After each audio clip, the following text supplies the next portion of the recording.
We all hustlers and we all go-getters, but you got to stop running your brand like it's a hustle and run it like it's an actual organization and an actual business and an actual operation and like it's your job. Like if you don't show up to work on time, you're going to get fired. Some of y'all need to be fired from y'all brand. Like you need to like fire yourself, rethink about it, put in an application again, get back hired, and then try it all again because like you really don't have the mindset yet that it takes to really grow this brand.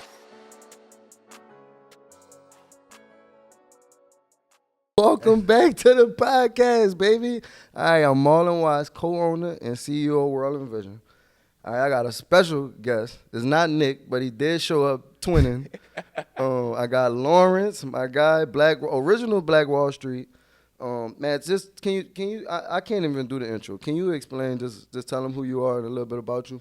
Yeah, man. So my name is Lawrence Eggleston. Started trading and investing when I was 17. So that's when I really got my start in entrepreneurship, investing, etc. like that. Originally from New York, moved down to Atlanta. New York, baby, New York. From the NYC, moved down here to Atlanta when I was 13. And so I've been living in Atlanta pretty much ever since. 24 now, married with 2 children. So father, husband, an investor.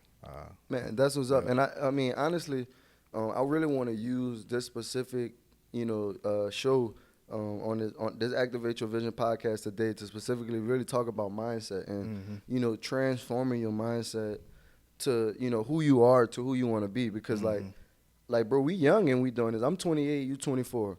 Yeah. I managed over 50 team members when I was 25. I had 50 people depending on me, plus the people that we also work with. So that's even more people that, that's counting on you. So like, how did you develop the mindset to do what you're doing right now? Yeah, honestly, man, it started back, I would say probably when I was like 13, 14.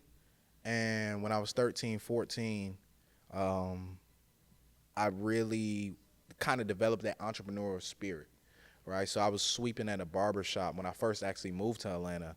And, I always kind of wanted to like have my own capital, have my own cash. And, my mom, when we moved down really to Atlanta, it was unfortunate. We had to, leave New York abruptly, pretty much started a new life. So there are certain things that, I didn't have, but I wanted to go out there and work to get those things. Just like simple things like me having money to go get a haircut. Go get George. You get what I'm saying? Yep. Just be able to walk into the Dollar General. That's why when I see the Dollar General next door, I just think about, me walking to the Dollar General, just being able to, pay my way, right? Mm-hmm.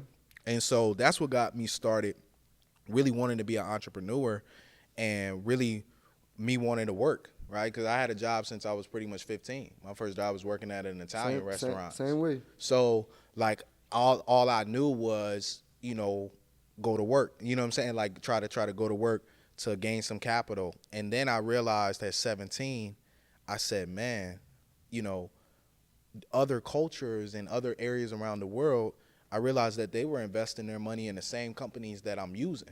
Right, I'm using a Netflix. I'm using a Roku. I'm buying things from, people who are providing products on Shopify. And I'm just looking at how much money we spend as consumers. And I started to think like, man, that same money that I'm spending as a consumer, I could be using for an investment. And so my mindset started to shift at 17 because now I have some important decisions to make, right? You're getting ready to graduate high school. But then at the same time, I'm also deciding, well, okay, you're about to go to college. But then you're also hearing about, okay, people are going to college and then getting a degree, but then they necessarily don't actually get a job in their field. Or even like what they do. Crazy. So you have all those thoughts running through your head and you're like, okay, what's your next step? What are you going to do next? Because, life is about to hit you. They always tell you in high school, when you turn 18, you just keep hearing when you turn 18, you just keep hearing that. It's like in the back of your head because you just keep hearing it. Even when it's not being said, all you can hear in the back of your head, when you turn 18, when you turn 18. So I kept, that clock was ticking for me. So I'm like, okay, like I want to figure out. So I knew I ended up going to college and I ended up going to school. at Clayton State University. Okay. Graduated high school at 17, went to Clayton State my first semester. My third day really being on campus, I realized, just from talking to, different upperclassmen who were mentors. Actually, special shout out to my brother Amari, who runs Multi Fitness, a gym that I'm a part of in Atlanta. He actually did my freshman convocation. Yeah. And one of the first things that he actually said in his speech was like, yo, make sure that you use this time, right, that you have here to really better yourself. It's not just all about coming and getting that 4-year degree, but really figure out exactly what you want to do and develop yourself. What skill sets are you walking away from here? So I took that seriously, and I was like, man, my third day on campus, people were telling me like, yo, you see that person that's still hanging around here and they're hanging around the campus? That person graduated 2 years ago and they still hanging around here. Or that person graduated last year, they still don't got a job. So all those fears were sinking into me my third day at school. I was like, man, I can't be like that. I can't just go get a degree and then not be happy in what I'm doing. Right. And so I was like, yo, I'm really taking investing and trading serious. So I buckled down. I was working 2 jobs at the time, so I got my second job when I went off to college. And I said, you know what? I'm going to go and get this second job. And where you was working at? So I was working at Forever 21, funny enough, and I was working at a pizza restaurant called Tony's at Brentwood. Okay. So I started working at Tony's at Brentwood when I was 15. So I was making probably about like $2,300, $2,400 a month between working the time, but I spent, 40 to 60 hours a week working, 17, 18 years old, but I was saving like 17, 1,800 a month. So I wasn't really splurging on anything. And I was like Julius from Everybody Hates Chris. I could tell you how much everything costs to the cent, to the dollar. And, man, I started investing my money in things that I seen my peers using. But then I also listened to my elders. So when you go to those family barbecues and you hear your elders, your aunts, your uncles, your cousins. A lot of us got to touch the stove, bro. I'm going to just say it now. Yeah. We got to touch the stove. Yeah. But you right. Yeah. And so you start listening to things they're complaining about. And as I'm listening to things that adults are complaining about or things that they're talking, I'm thinking about what companies may solve those issues and no problems. Oh, okay. That was a spin right there. So the number one thing that I was hearing back in 2014, 2015, 2016 is, cable's expensive. Cable's $300 a month. It cost me, I remember my mom having, cable $300 a month. And everyone's complaining about it. And so I looked and I said, man, I started looking at Roku. When I went to college, literally like my first semester, when you get dropped off to school and, you go to Walmart, you see everybody and their parents, they at the Walmart, they loading things up for you, yep. Right? Loading up. I kept seeing Roku TVs at checkout. Like, I'm gonna be real.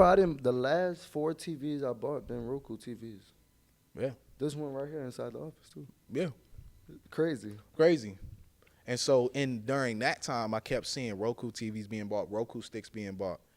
And that was one of the companies that I invested in at $30 that ended up blowing up and growing to, about $460. Shopify, as you guys know, shout out to the brand.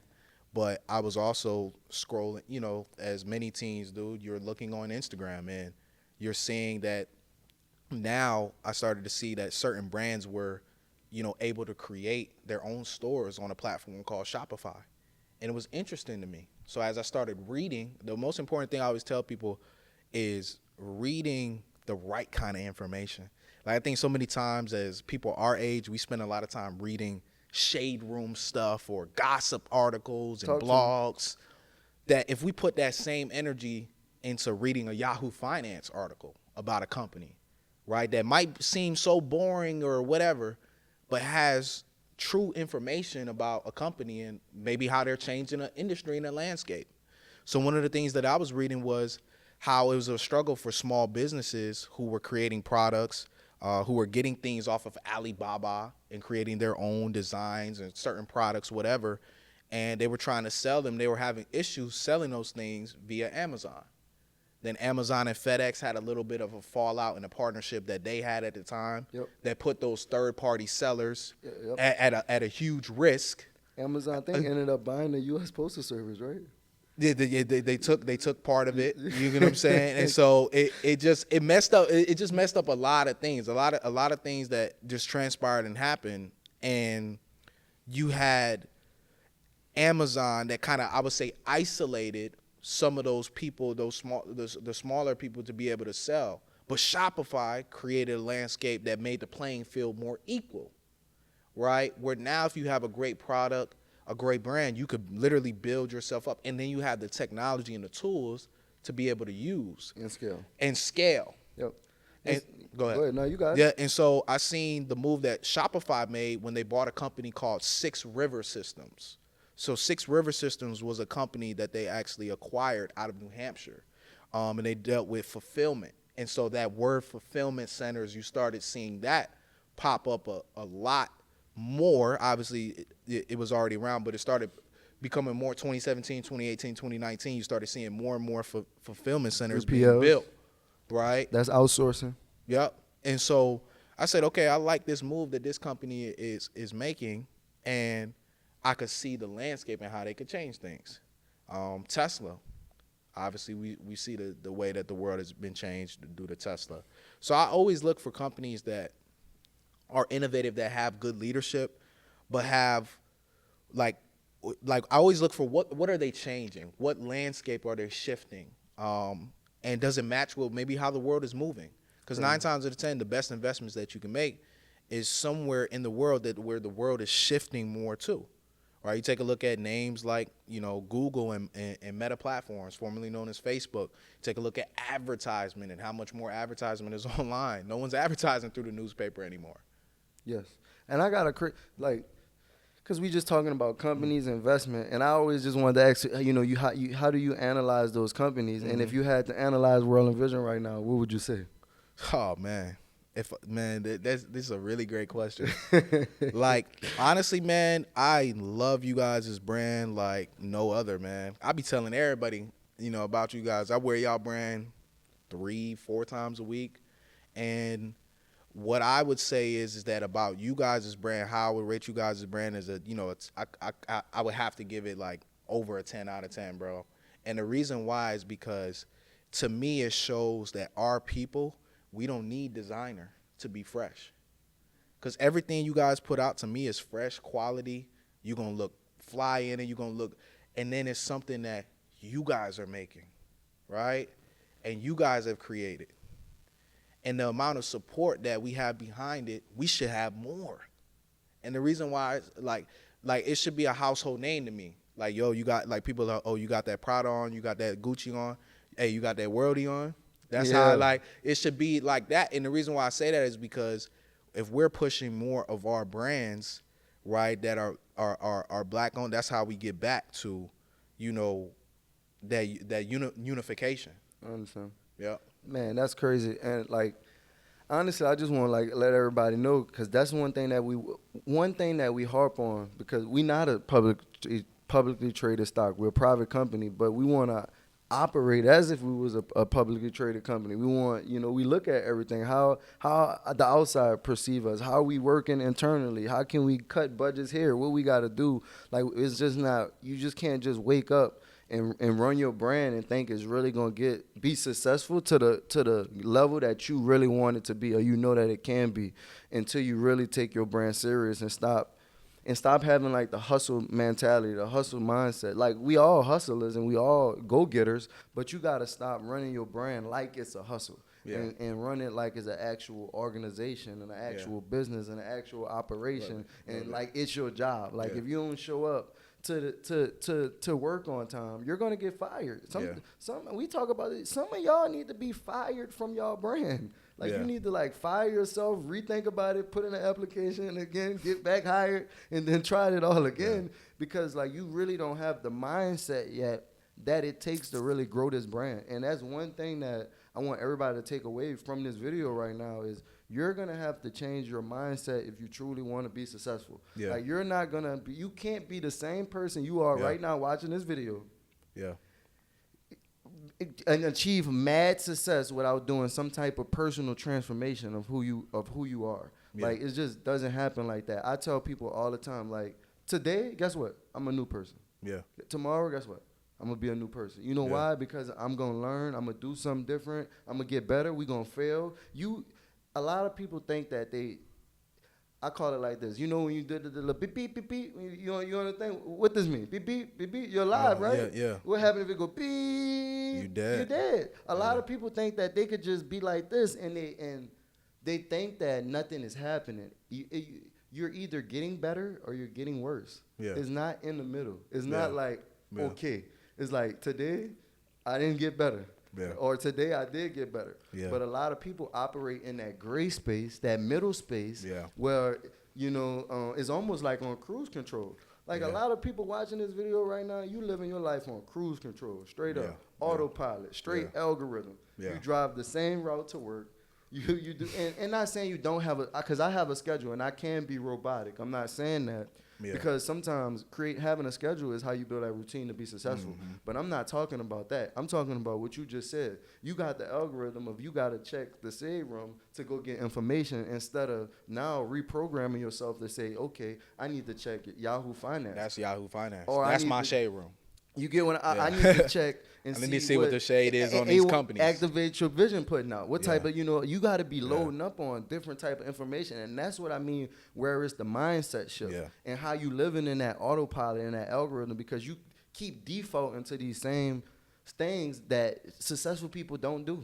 Yeah. Like we listening to audiobooks, and I'm not going to say don't listen to music. I'm not here to tell you to be a robot, but I am here to tell you need to be mindful at how much you may listen to music. Correct. And you may need to sometimes switch it. You're going to need to not have to. You're going to need to switch some of that out for audiobooks or read the book or podcasts. Like, you have to change your situation, you're going to have to drown yourself in information, and then you're going to have to drown yourself in applying that information to your life. Yeah. Like, you can't just sit behind your screen, your phone, your TV, your laptop, listen to this and just think your life going to change. I'm not even here to tell you that. I'm here to tell you, come get this information, come get these gems, transform who you are, and go show the world that. Like, you don't show the world who you are. We was just warming up right now. What we said, you practice how you play. A lot of y'all practicing, you practicing like you ain't gonna win. Yeah. Like, so you ain't gonna win.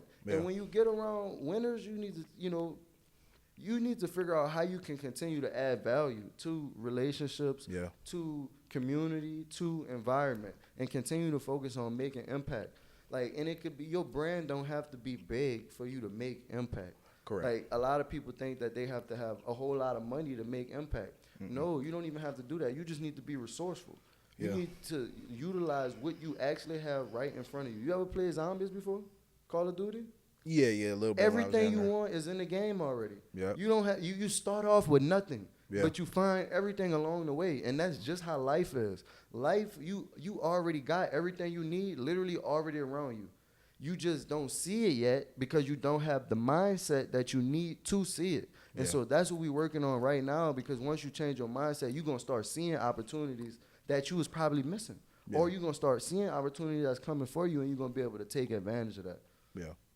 Crazy, right? Hey, look, if y'all enjoyed this, right now I need you to like this video, comment, let us know what was your favorite part, run us up, subscribe to the channel. For sure. Lawrence, I think they're going to want you back on here, big dog. Man, they're going to want you back on I'm anytime, man. It's nothing but a word. Appreciate y'all so much. I'm Marlon Watts, co-owner and CEO of World and Vision, and we out.